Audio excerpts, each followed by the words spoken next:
Throughout popular music history, the designation of the Fifth Beatle has been passed around like candy. There are several figures who have been dubbed the Fifth Beatle at one point or another, but real fans know there's one who deserves the title more than any other. Join Facts First as Paul McCartney officially names the Fifth Beatle member.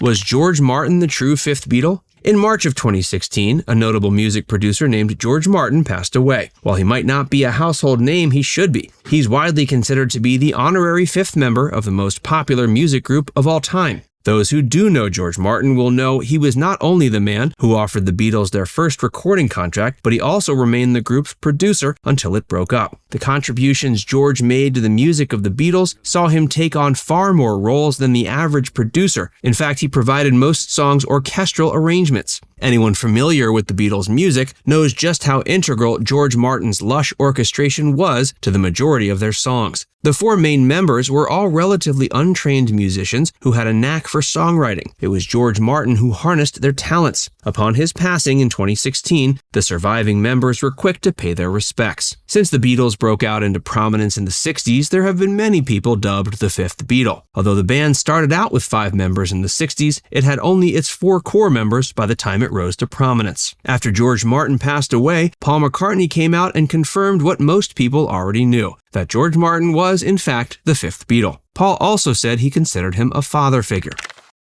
Stuart Sutcliffe was the Beatles' founding bassist. The Beatles were 5 members strong when they were founded in England in 1960. These 5 members were John Lennon, Paul McCartney, and George Harrison. At the time, John was on rhythm guitar and George was on lead, which were the roles they would continue. Though Paul McCartney was later known as the bassist, he started out as the group's second rhythm guitarist. Stuart Sutcliffe was the band's founding bassist, and Pete Best was its original drummer. If it wasn't for a tragedy that occurred in 1961, Stuart arguably would have remained the Beatles' bassist. If this had been the case, who knows how the sensational trajectory of the band would have changed. During the days that Stuart was the Beatles' bassist, the band was just a fledgling club act among dozens of others. In 1961, Stuart passed away as a result of a brain hemorrhage. The death was untimely and tragic, and it was made even more so by the fact that the Beatles went on to achieve unprecedented fame. Eventually, John and George talked a reluctant Paul into taking on the role of bassist. Paul's bass playing is iconic and an important part of what makes the Beatles sound so popular.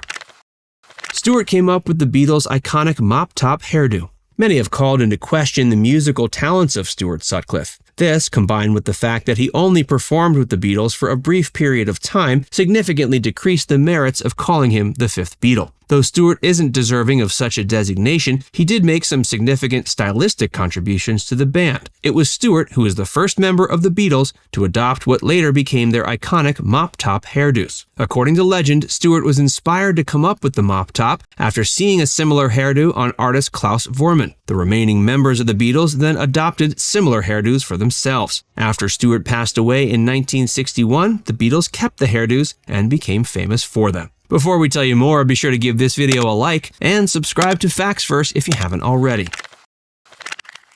This video is sponsored by Speakly. Speakly is the best way to learn a new language. With just 30 minutes of daily learning practice, you can go from zero to solid speaking skills in only 3 to 4 months. Speakly has researched and developed a unique method of teaching languages that helps you learn a language up to 5 times faster than what you're accustomed to. The Speakly method is focused on words and sentences that you'll need in real-life situations, so you don't waste your time learning things that you don't actually need. Speakly is packed full of speaking, writing, and listening exercises, so you'll never get bored with studying the language of your choice. You'll even find music recommendations in the language that you're learning. If you're ready to learn a new language, Speakly has everything you need to start speaking it as quickly as possible. The app is available on web and mobile, including both iOS and Android. Go to speakly.app.link/Speakly or click the link below to download the app and get a 7-day free trial as well as a 60% discount when you join the annual subscription.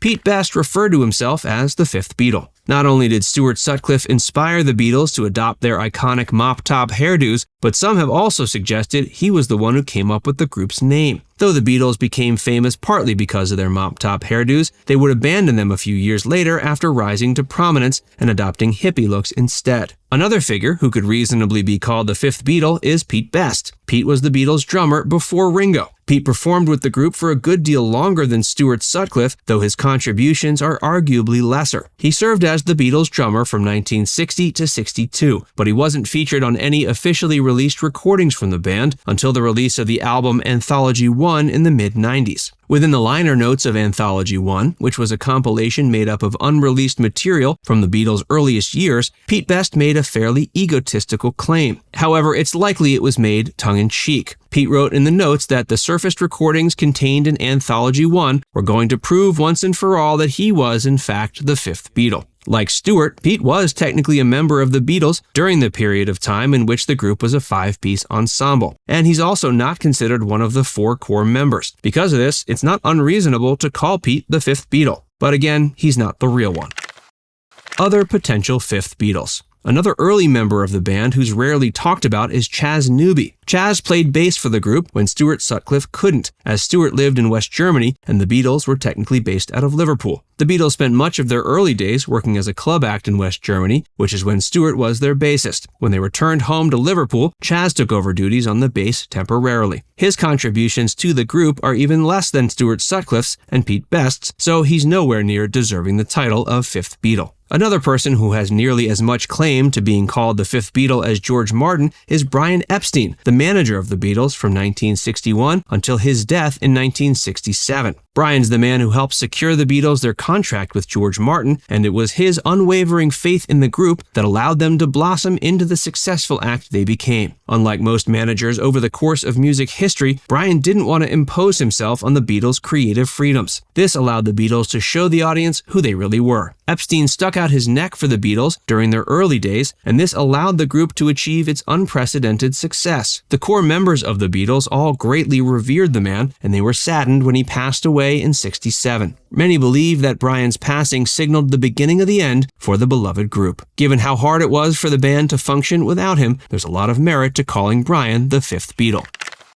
Who was the real fifth Beatle? Though Paul McCartney came out after George Martin's recent death and confirmed the music producer to be the fifth Beatle, Martin always considered the fifth Beatle to be Brian Epstein. Though Brian didn't make any musical contributions to the group's output, he was more important to the chemistry of its core members. Without Epstein, the Beatles wouldn't have broken out into prominence. Without George Martin, their music wouldn't have been as groundbreaking. One man who disagreed with George Martin being dubbed the fifth Beatle was the late John Lennon. According to John, if George Martin's musical contributions to the Beatles were so great, how come he wasn't as popular as they were? John particularly took umbrage with the fact that George Martin received so much credit for the sonic experimentation on the group's self-titled White Album. According to John Lennon, he and Yoko Ono did most of it themselves. Now it's time to hear from you. Who do you think should be called the fifth Beatle? Let us know in the comments section below. And before you go, make sure you give this video a like and subscribe to Facts First if you haven't already. Click the bell icon to stay updated on all our latest content.